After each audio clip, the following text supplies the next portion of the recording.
Good morning, selamat pagi, shalom, Jumat berkemenangan. Yuk, sudah bangun? Kita satukan hati, kita mau berdoa sebelum kita dengarkan firman Tuhan hari ini. Terima kasih Tuhan, kami bersyukur buat hari ini, hari yang baru, hari yang penuh dengan berkat hari ini Tuhan. Kami yakin dan percaya sepanjang hari ini Tuhan menyertai langkah kami, Tuhan memberikan berkat-berkat yang baru bagi hidup kami, dan kami yakin dan percaya bersama dengan Tuhan kami cakap melakukan segala perbuatan yang besar Tuhan hari ini Bapa. Terima kasih Tuhan, berfirmanlah Engkau kepada kami Tuhan hari ini supaya itu menjadi tuntunan dan pedoman dalam hidup kami. Dalam nama Yesus kami berdoa, amin. Amin, shalom Bapak Ibu terkasih jemaat Tuhan. Pagi hari ini kita belajar dari kebenaran firman Tuhan. Saya berikan judul iman yang menanti-nantikan Tuhan ya. Siapa yang saat ini doanya belum dijawab Tuhan? Nah, ke tangan saya nomor 1 ya. Siapa yang hari-hari ini sedang merasa kok kayaknya gak ada pertolongan? Ayo. Saya juga sedang ngalamin sih ya. Siapa yang sedang merasa kok kayaknya saya udah capek gitu ya, letih, lesu gitu. Kayaknya aduh, udah deh kayaknya lebih baik saya cepet-cepet aja deh Tuhan panggil. Mungkin ya. Mungkin ada di antara Bapak Ibu yang saat ini sedang berpikir seperti itu. Mungkin ada yang saat ini dalam kondisi yang benar-benar kalau ibarat kata tuh berada di titik nadir. Waduh, dramatis sekali ya. Nah, tapi hari ini kita mau belajar dari kebenaran firman Tuhan di dalam Yesaya 40 ayat 31 berkata, tetapi orang-orang yang menanti-nantikan Tuhan mendapat kekuatan baru. Ya. Kalau dilanjutkan, mereka seumpama Raja Wali yang naik terbang dengan kekuatan sayapnya. Mereka berlari dan tidak menjadi lesu. Mereka berjalan dan tidak menjadi lelah. Di sini saya highlight, saya garis tebal ya. Tetapi orang-orang yang menanti-nantikan Tuhan mendapat kekuatan baru. Menanti-nantikan ya. Menanti-nantikan berarti kalau disuruh menanti, menunggu kayaknya kok saya nggak sabaran ya gitu. Kalau misalnya disuruh menunggu 1 jam is oke, 2 jam oke lah masih bisa. Tapi disuruh menunggu sehari, 2 hari, seminggu, 2 minggu, berbulan-bulan, bahkan bertahun-tahun, mungkin kita akan bosen Bapak Ibu ya. Terus kita akan capek bilang, ayo udahlah, saya udah nggak mau nunggu mungkin ya. Nah, menanti-nantikan di sini dari bahasa aslinya bahasa Ibrani itu kafah. Itu berarti mengikatkan diri dengan harapan. Jadi ketika kita menanti-nantikan berarti ada harapan ya. Kita tahu bahwa sesuatu yang kita nantikan itu pasti istimewa. Kalau nggak istimewa kita nggak mungkin menanti-nantikan gitu. Kalau saya disuruh misalnya, dibilang Lucy, saya akan kasih kamu uang 1 triliun. Dan orang yang ngomong itu adalah orang terkaya di dunia gitu ya. Dan saya percaya, wah 1 triliun gitu ya. Tapi waktunya kamu tunggu aja, sabar aja gitu ya. Yang pasti saya akan kasih 1 triliun. Dan saya tahu orang yang kasih itu gak mungkin bohong sama saya gitu. Ya itu berharga banget dong. Aduh 1 triliun itu gak akan habis 7 turunan mungkin bagi saya gitu ya. Kalau saya disuruh menanti-nantikan uang yang 1 triliun itu saya kan excited gitu ya. Ya gak apa-apa deh mau tunggu berapa lama kayak sebulan, 2 bulan gitu, setahun. Gak apa-apa 10 tahun juga saya tungguin gitu ya. 20 tahun juga saya tungguin 1 triliun Bu gitu ya. Mungkin kita akan semangat nantinya karena kita tahu apa yang kita nantikan gitu ya. Dan di dalam Yesaya ini dikatakan menanti-nantikan Tuhan. Orang yang menanti-nantikan Tuhan dapat kekuatan yang baru.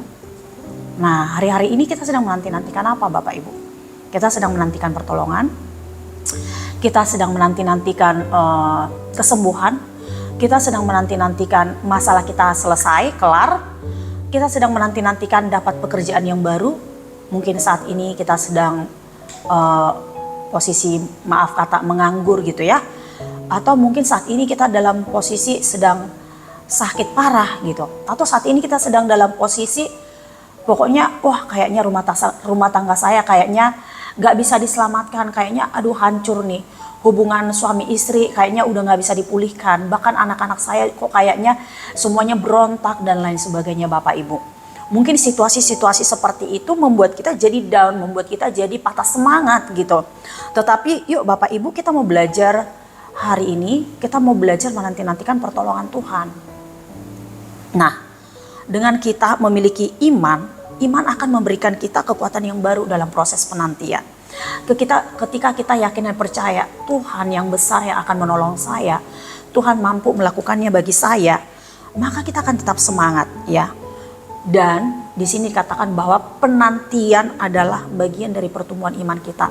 Ketika dalam masa-masa penantian kita akan janji Tuhan, kita tetap setia menanti, kita tidak menjadi lelah, kita tidak menjadi letih, kita tidak menjadi undur dari Tuhan ya. Ketika kita dalam proses penantian akan Tuhan ya, ada banyak hal yang terjadi dalam hidup kita dan itu membuat kita kok kayaknya gak enak Tuhan gitu ya. Capek Tuhan, capek saya menunggu kapan sih pemulihan itu terjadi ya.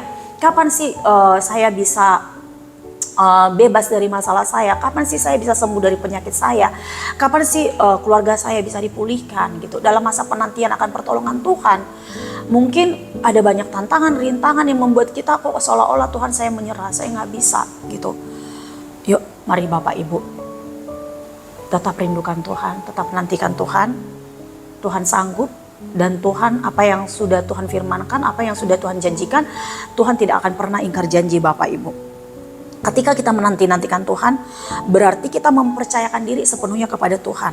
Ya, menaruh harapan kita kepada Tuhan dan yakin pada rencana Tuhan. Dan dikatakan tadi dalam Yesaya 40 ayat 31, ya, bahwa mereka seumpama Raja Wali yang naik terbang dengan kekuatan sayapnya. Mereka berlari, tidak jadi lesu, mereka jalan, tidak akan menjadi lelah. Ya, jadi dari sini bisa kita lihat bahwa ada kekuatan baru yang Tuhan berikan ketika kita menanti-nantikan Tuhan. Ya, terus dikatakan bahwa orang yang menanti-nantikan Tuhan itu akan seperti Raja Wali. Kita tahu bahwa burung Raja Wali adalah simbol kekuatan ya, simbol kekuatan, kebebasan. Burung Raja Wali, tadi saya baru nonton video, dikatakan itu ada penguasa langit gitu ya. Karena begitu dahsyatnya burung Raja Wali, bahkan dia bisa terbang tinggi mengatasi badai gitu ya. Semakin ada badai, semakin dia terbang tinggi Bapak Ibu. Itu artinya kita juga mau terus belajar. Semakin kencang badai hidup yang sedang kita alami, yang mungkin ujian, aduh kok kayaknya gak kelar-kelar nih masalah, habis masalah yang satu muncul masalah yang lain, habis masalah yang satu muncul masalah yang lain. Jujur aja secara pribadi Bapak Ibu, saat ini saya juga ya, Bapak Ibu semua saudara terkasih tahu, habis kayak Lucy habis selesai mengalami operasi ini segala macam, tentu saya punya pengharapan yang baru dalam diri saya. Tapi belum kelar nih Bapak Ibu, belum kelar. Sekarang suami saya dalam kondisi juga sedang ada lagi benjolan di perutnya, di bagian dekat pinggang, dan itu juga kata dokter harus dioperasi. Waduh, kalau mau dipikir-pikirin, Tuhan ini masalah apa lagi gitu ya. Kok kayaknya gak kelar-kelar. Ada kelar yang satu kok muncul masalah yang lain.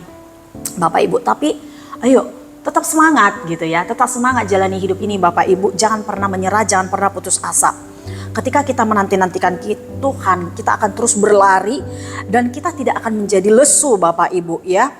Artinya adalah yuk kita terus bergerak maju, hadapi semuanya, hadapi tantangan, hadapi rintangan. Ya, jangan jadi lelah, jangan jadi loyo, jangan kendor semangatnya ya.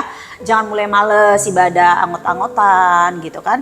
Persekutuan ya sudahlah ya, biarkanlah hamba-hamba Tuhan aja yang datang gitu ya. Kita tinggalkan persekutuan ibadah kita, enggak Bapak Ibu. Yuk kita terus maju ya. Nah, orang-orang yang menantikan Tuhan itu dia akan terus berjalan, dia tidak akan lelah Bapak Ibu. Dia terus akan melangkah maju ya dalam kehidupan sehari-hari. Apapun yang dia alami, dia tidak akan pernah merasa letih ya. Karena fokus dia bukan masalahnya, fokus dia bukan sakit penyakitnya, fokus dia bukan persoalan hidupnya, tetapi fokus dia adalah Tuhan. Dia menanti-nantikan Tuhan. Yesaya 40 ayat 31 adalah sumber penghiburan dan kekuatan bagi mereka yang sedang mengalami masa-masa sulit Bapak Ibu.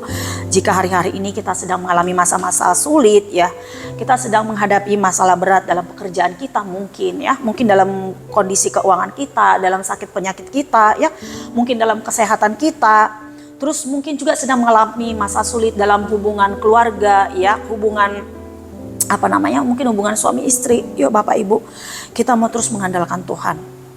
Di sini saya catat bahwa menanti bukan berarti diam, tetapi kita mau terus bergerak menuju impian. Artinya ada action dari setiap kita Bapak Ibu ya. Kita mau terus melakukan apa yang menjadi bagian kita. Tuhan mau kita lakukan apa, yuk lakukan ya. Tuhan mau kita mengerjakan apa, yuk kerjakan. Jangan gara-gara dengan situasi sulit yang sedang kita alami, kita terus jadi terpuruk, jadi diam aja, nggak ngapa-ngapain ya. Bahkan kita jadi undur daripada Tuhan, tidak. Di sini saya kutip ucapan dari Martin Luther ya. Dia katakan, sekalipun aku tahu besok dunia akan hancur, aku tetap akan menanam pohon apelku. Wow, itu artinya apa? Artinya adalah bahwa dari sini memperlihatkan harapan dan tindakan positif meskipun dalam situasi yang sulit, Bapak Ibu. Kutipan ini menunjukkan sikap optimis ya, tindakan positif dalam menghadapi situasi yang sulit, bahkan dalam penantian. Kalau saat ini di sini tuh penantian Martin Luther adalah penantian akhir zaman, penantian kapan Yesus datang. Ya, fokus hidup Martin Luther bukan lagi dunia ini, tetapi dia menanti-nantikan Tuhan kapan Yesus datang kembali ke dunia ini. Kalau saya ingat, saya tuh punya opung ya, punya nenek itu, aduh, itu pendoa syafaat yang luar biasa. Dan opung saya ini kurang lebih sama kayak ibu gembala kita, ibu ini ya, sukanya lagu-lagu lama ya, pastilah ya. Opung saya namanya udah umur sekarang itu 90-an Bapak Ibu. Dia itu suka banget dengan lagu-lagu lama, kayak lagu-lagu Oh Yerusalem kota mulia. Artinya opung saya itu merindukan Tuhan, menanti-nantikan Tuhan. Bahkan doanya hari-hari ini adalah dia bilang, saya sedang menanti-nantikan Tuhan, Tuhan kapan jemput saya. Aduh, kami cucu-cucunya tuh kalau denger opung ngomong kapan ya Tuhan jemput saya, dia tuh udah rindu banget ketemu dengan Tuhannya gitu. Tapi kami cucu-cucunya belum siap, kami bilang opung jangan dulu gitu. Tapi kan kasihan ya, udah umur 90-an gitu, walaupun dia masih bugar gitu kondisinya gitu. Tapi opung saya bilang enggak, saya sudah pengen bertemu dengan Tuhan pencipta saya. Dan itu kerinduannya itu, bahkan doanya itu sudah dari 20 tahun yang lalu itu didoakan. Dia nanti-nantikan Tuhan, dia bilang Tuhan kapan Tuhan jemput saya, kapan Tuhan panggil saya gitu ya. Bapak Ibu, yuk jangan lagi fokus hidup kita hanya terus terfokus dengan dunia ini. Kita berkutat dengan dunia ini, berkutat dengan pergumulan kita, persoalan kita, sehingga kita nggak pernah bergerak maju. Tetapi yuk kita mau belajar nantikan Tuhan, berpengharapan kepada kekekalan ya. Kalau pengharapan kita hanya seputar dengan dunia ini, Bapak Ibu, mungkin kita akan seringkali kecewa, kita akan terus jatuh. Tetapi ketika kita menaruh pengharapan kita kepada Tuhan, kita nanti-nantikan Tuhan, kita nanti-nantikan kekekalan, maka kita akan terus semangat ya, semangat yang luar biasa. Amin Bapak Ibu. Amin buat firman Tuhan. Kita satukan hati, kita berdoa. Terima kasih Tuhan buat semangat yang baru, kekuatan yang baru, sukacita yang baru yang Tuhan berikan kepada kami. Kami mau belajar Tuhan terus menanti-nantikan Engkau Bapa. Biarlah kiranya kami Tuhan seperti seekor burung Raja Wali Tuhan yang terus terbang tinggi, bahkan melintasi badai sekalipun Tuhan, kami tidak akan pernah goyah. Karena kami tahu tangan Tuhan yang terus menguatkan kami, menopang kami, sehingga kami Tuhan boleh terus bergerak maju Tuhan Yesus. Dan kami terus melangkah dalam iman percaya kami kepada Tuhan. Tuhan yang menolong setiap kami Bapak, jika ada Tuhan di antara kami Tuhan, umat-Mu, jemaat-Mu yang saat ini Tuhan dalam kondisi sakit, dalam kondisi yang terpuruk, dalam kondisi Tuhan yang mungkin sedang down Tuhan, yang mungkin sudah putus asa Tuhan Yesus. Biarlah kiranya Tuhan saat ini Engkau Allah yang menjamah, Engkau Allah yang menolong, menguatkan, menopang setiap mereka Tuhan Yesus. Biarlah kiranya Tuhan hati kami boleh terus melimpah dengan syukur, dan kami yakin dan percaya Tuhan yang terus memberikan kekuatan baru bagi setiap kami. Di dalam nama Yesus kami mengucap syukur buat hari ini. Haleluya. Amin. Amin. Shalom Bapak Ibu. Semangat menjalani hari ini. Tuhan Yesus memberkati.